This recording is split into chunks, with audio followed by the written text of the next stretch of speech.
What are you doing here? My ex-husband showed up at my door out of the blue.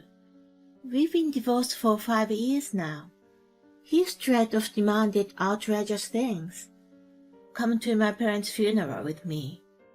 We are going to rekindle our marriage, and I need you to be there. What the hell? What's he talking about? He keeps repeating the ridiculous statement. I gave him a dirty look and lashed out. You and I are strangers now. There's no way I'm going to attend the funeral of your parents, who are assholes just like you. My name is Patty, and I am a 28-year-old office worker. After graduating from university, I was working hard at the company where I started my career and climbed up the ladder.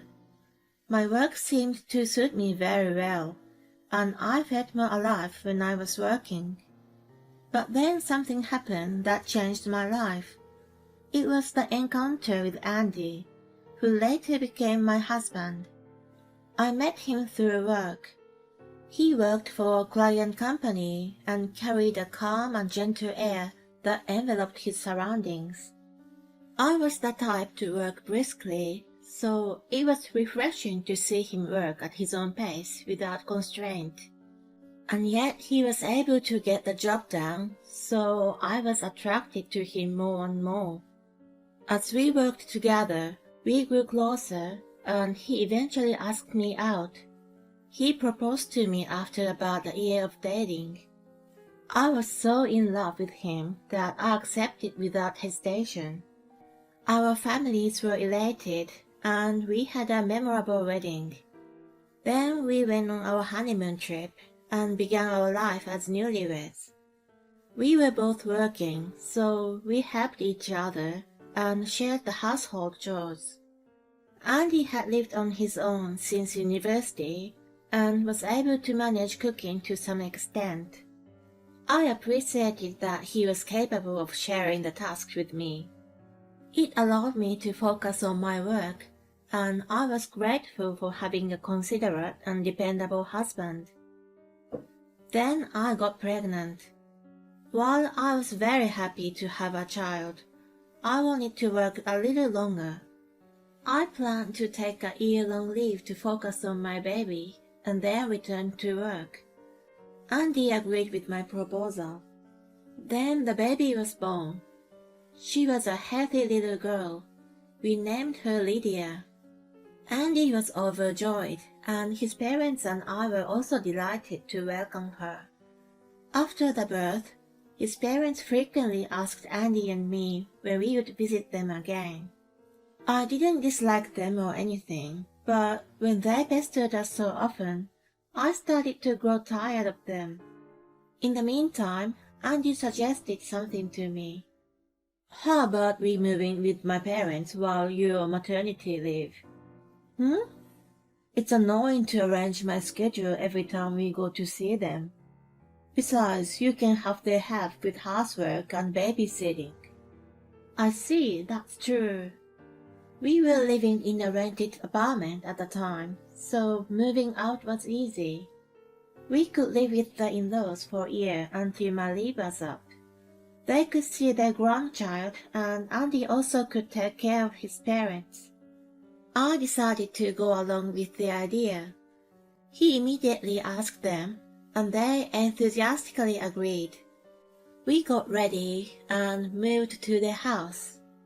Annie, John, thank you for letting us stay with you for a while. When I thanked my in-laws, they welcomed me with a smile, and then immediately took Lydia from my arms and started playing with her. Sweet little bean, you're so adorable. Lydia was chuckling with happiness, and they were so good to her. I thought I was going to spend a peaceful and enjoyable time with them. But it was only for that day. The next day, I was violently awakened by Annie. Betty, how long are you going to stay in bed? I hastily checked the time on my phone and saw that it was only 5:30 in the morning. What's wrong, Annie? What's wrong? You're staying with us for free. I oblige you to make breakfast for the full family. You have to pack lunch for Andy and John too." I was in shock. I didn't expect to be told such a thing all of a sudden. Andy assured me before we moved in that his parents could help me with housework and childcare. Of course, as a housewife, I was going to do my share of chores properly. I never thought that the burden would be more than when we lived by ourselves. I was half asleep when I went to the kitchen. Lydia still cried badly at night, so it was 2 a.m. when I finally went to sleep. It was really hard for me to be up and running at 5:30 in the morning. I was moving very slowly. Annie wasn't concerned about my state and complained frantically. "Why are you so slow? You're taking too long. Move faster." "Oh my God, you're clumsy. So annoying." I had never seen such a frightening expression in her face before, and what she was telling me was unreasonable. In fact, it was my first time cooking in her kitchen, and I had no idea where everything was. I didn't understand why I had to be scolded by her. Then, perhaps sensing that I wasn't happy, she yelled at me again. "What's that look on your face? You got a problem with me?" "No, it's not like that. It's just that I'm not familiar with this kitchen yet. Besides, Lydia cried a lot last night, and I had only 3 hours of sleep. I'd like you to consider that a little more." I tried to be as polite and down-to-earth as possible as I argued my case to her. She sneered and replied, "I can't imagine what's gonna be like for us from now on if you're like this from day one. You're such a crook, making up excuses like that and trying to slack. I guess a woman with a half-assed career has a half-assed silver tongue, but it doesn't work on me. You're the daughter-in-law of this family. You're going to obey everything we tell you. Keep that in mind." She ordered me to finish making breakfast and lunch boxes, and then she started watching TV as she lounged on the sofa with her coffee. Soon after, Andy and John got up and sat down at the dining table. Annie also joined them, and to my surprise, she started ranting to them about how useless and bad a cook I was in front of me. John commented, "That's not good. We have to educate her properly." I was disappointed in him for taking her words and for making such a statement. My in-laws welcomed me and were kind to me at first, which made me hope that he would be on my side. Andy was Annie's only son, so I thought she was jealous of me taking him from her. When John also started acting cold toward me, it became clear that my in-laws considered me an enemy. My daughter was still a newborn, and I was still in love with Andy, so I didn't think about divorcing him. Andy was on my side at that time, telling them Buddy was doing her chores well at home before. I thought if he protected me, I could get by. Besides, we were only living together for a limited time while I was on leave. If I just put up with them for a little while, there would be no problem. It turned out I was naive. Their bullying became even worse. "Buddy, hurry up and go buy the snack I asked you for." "Hey, why haven't you cleaned the garden I asked you to?" "You're so useless." "You're incompetent." They were unreasonable and abusive at the same time. I looked to Andy for help. "Guys, don't be too hard on her." That was all he said, and went to lay on the sofa as if he had nothing to do with it anymore. I expected him to be sterner with them, but he avoided making eye contact with me. My in-laws weren't persuaded to change their attitude just because their son gave them a soft warning. They continued to treat me like a slave and insulted me every chance they had. It's a shame to think that Lydia has poor genes from you. I hope Andy's side comes out stronger. I wish you would just leave Lydia with us and move out. I couldn't stand their hostility anymore. What made them think it's okay to deny my personality? They were becoming out of control, so I consulted Andy. Hon, can you do something about your parents? You need to persuade them to stop mistreating me. He frowned at me. I've been doing everything I can, haven't I? You can take care of the rest yourself. I heard you've been skipping chores at home. A neighbor even told me that it must be tough to have a lazy wife. Wait a minute, why would the neighbor say that? I don't know. She's close to my mom, so they must talk a lot. Anyway, don't humiliate me. Are you kidding me? Are you saying that it is all my fault too? No, but if you'd behaved yourself, Mom and Dad wouldn't have complained.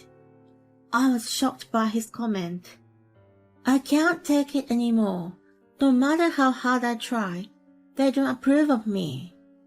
Let's just get a place for ourselves again. We've been living here for more than half a year. They must have had enough time with Lydia now. Andy simply refused my suggestion. Why not? I told them we would stay with them for a year. If we leave now, I'm breaking my promise. I don't want to hurt them. Jesus, so will you promise me that we'll move out after a few more months? Sure, I promise. I decided to endure it as best as I could for the remainder of my stay. I managed to get through 5 more months of hell, and the promised 1 year was up. I immediately told Andy we were going to move out. I had even been sneaking out to view many apartments for the day. Since we could move easily, I showed him the information I got from the realtor. He scratched his head and announced something insane. You know, my parents are saying that we should just live here forever. Excuse me? So let's just stay here and not move out. Are you crazy? You promised me, didn't you? We would move out after 1 year. I can't believe you would break your promise. When I accused him, he snapped back. Shut up. I am your husband. You listen to what I tell you. I was stunned to see him suddenly turn red and yell at me. At the same time, my love for him instantly cooled down. Fine, I get it. Then let's get a divorce. What the hell? Divorce? Are you serious? He shouted even louder. My in-laws heard him and rushed into our room. What's going on here? You woke Lydia and she's crying now. I heard you yelling. Don't tell me this thing is giving you trouble. Who was he referring to by this thing? Their behavior seriously pissed me off, and Andy was on their side. Yeah, Dad. This thing wants to get out of here as soon as possible. It's been talking about getting a divorce. When Andy explained, they became furious at me. You're a piece of work. You really are a lousy woman. Get a divorce, Andy. She asked for it, so just get rid of her and let us take custody of Lydia. We'll be a happy family then. Andy seemed to be convinced by her. That makes sense. I haven't done anything wrong. Even if I refuse to divorce her, she's forcing me to leave. That's fine. I'll give it to you. Let's hurry up and file for it. He triumphantly declared. I got ready and went out. Then I brought the divorce papers back home. Oh, you're back. Who's that guy? Andy and his parents were puzzled looking at the man in a suit standing next to me. He's my attorney I've been consulting with for some time. I thought that maybe things would turn bad, so I've been preparing for it." When they heard the word attorney, they flinched. "Why do you need him? Did you think I was gonna keep quiet and let you guys get away with it?" I recorded all the insults that came from Annie and John with a voice recorder, and wrote about them on my blog as evidence. I also kept the records and proof that I consulted you about it. I took all this to my attorney, and he assured me that I had a valid case against you all. So I'm divorcing you and taking Lydia with me. I'm also going to charge you alimony and child support for all the emotional pain and suffering you have caused me. They all turned pale listening to my declaration. They never expected me to be prepared for this. Andy seemed to understand that he was being pushed to the edge of a cliff. "Wait, honey. All right, I'm sorry. Let's leave this house and live happily with only the three of us. I'll do as you say." He abruptly changed his attitude, but it was already too late. "You and your parents are the three of you now. You three lousy adults can live happily together. If I keep Lydia here any longer, she will be influenced by you guys. I refuse to be with in-laws who enjoy bullying and a son who encourages it. I want you to sign the divorce papers now." He was agitated by my firm stand, but when my attorney mentioned that it'll go to court if he refused, he reluctantly signed them. I was able to get custody of Lydia and get away from Andy and my in-laws at the same time. Andy was to pay alimony and child support, but my revenge did not end there. The evidence I collected was sent to nosy neighbors and Andy's boss. As a result, the unbelievable behaviors of my ex-in-laws spread throughout the community in no time. They were shunned by the neighbors, and Andy was scorned by his co-workers. He worked hard while feeling ashamed to pay alimony and child support. 5 years had quickly passed since the divorce. One day, an unexpected person showed up at my house. "What are you doing here?" It was Andy. I hadn't seen him once in 5 years, as he had refused to see his daughter. So why did he suddenly show up? He straight off demanded outrageous things. "Come to my parents' funeral with me. We are going to rekindle our marriage, and I need you to be there." What the hell? What in the world was he talking about? Why do I need to do that? If you do, that'll give me a little more grace period. I have no clue what you're talking about. He seemed quite impatient and started revealing what had happened since the divorce. His parents got used to making me do all the housework for a long time, and they became too lazy to do it themselves. They ended up hiring a housekeeper, but they are just an ordinary family. It was too expensive to sustain the lifestyle, and yet they could not give up. So they started borrowing money from a loan shark. Andy was shunned by female co-workers at work, and was in agony from being unable to meet women. He tried to make a move on the housekeeper, and was reported and arrested. He got fired from his job afterward, and had been unemployed for a long time. In the meantime, the debts kept mounting, and the entire family decided to flee in the night. John, who was driving in the middle of the night, accidentally turned the steering wheel on the mountain road, and the car slid and spun around. As a result, his parents died at the scene, and only he survived. He was left with a large amount of debt with additional medical bills. The debt collector found out where he was, and he was in a desperate situation. He told the debt collector that he would get back together with me, who was making good money, and he would make me pay them back at the funeral. Of course, it was none of my business, and I had no obligation to help him. Please help me out. I have nobody but you now. Let's be married again, love each other, and raise Lydia together. He begged me on his knees. I glared at the man who kept talking selfish nonsense. Enough! You and I are strangers now. There's no way I'm going to attend the funeral of your parents, who are assholes just like you. You made a debt on yourself. Now, get out of here before I call the police. At the mention of the word police, he panicked and walked away. I heard from an acquaintance that he disappeared after the funeral. No one knows where he went, but I don't feel sorry for him, because he deserved everything he got. I'm raising my beloved daughter, who is growing up to be a sweet little girl, with the best care I can give her. I'm also determined to do my best at my job, and make the most of my life.